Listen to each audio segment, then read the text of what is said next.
Following Emmanuel Adebayor's move to Spurs, Goal.com's Greg Stobart brings us up to date with all the deals in the pipeline.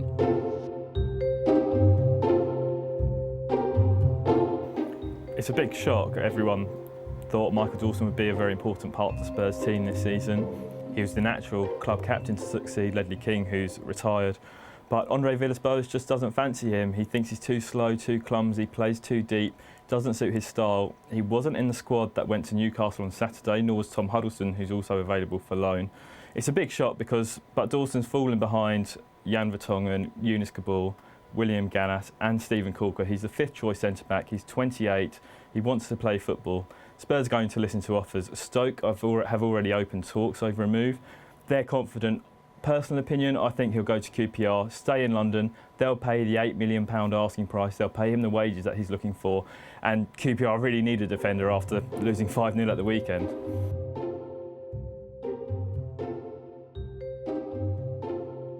I don't get the Tom Huddlestone thing at all because they're selling Luka Modric, who's their main creative midfielder. Scott Parker's out until October. Jermaine Gina's for sale. But as I said about Michael Dawson, Villas-Boas, he's making his mark on the squad. He doesn't fancy him. He doesn't think he's mobile enough. He wants midfielders who'll press in the midfield. Huddlestone only played 2 Premier League games last season. He has awful problems with an ankle injury. He needs to play.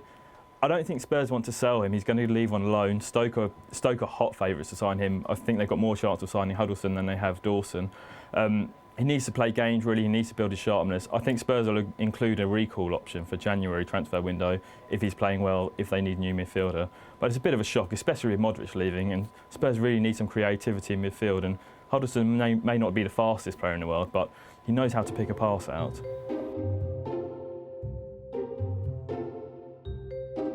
Well, Roberto Mancini's desperate to improve his squad. He's been driving Brian Marwood absolutely crazy. He wants attacking players, really. He went for Eden Hazard, he went for Robin van Persie, he didn't get either. Jovetic is a very classy number 10. He can play either up front or just behind the striker or out wide. He's a really versatile attacker.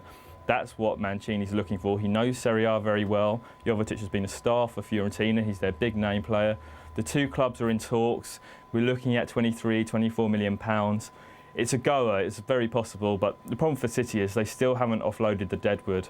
The players that Mancini really needs to get off the squad to clear up wages, to clear up squad space, like Roque Santa Cruz, like Emmanuel Adebayor. But I think Jovetic has a very good chance it'll happen. Roberto Mancini is obsessed with Daniele De Rossi. He's the player he's wanted since the day he walked into the Etihad Stadium. He needs bite, he needs creativity in midfield. De Rossi is the perfect man as far as he's concerned, but De Rossi's come out on Tuesday and he said, I'm staying at Roma, I'm not leaving, I'm not going anywhere this summer. He's put an end to all speculation.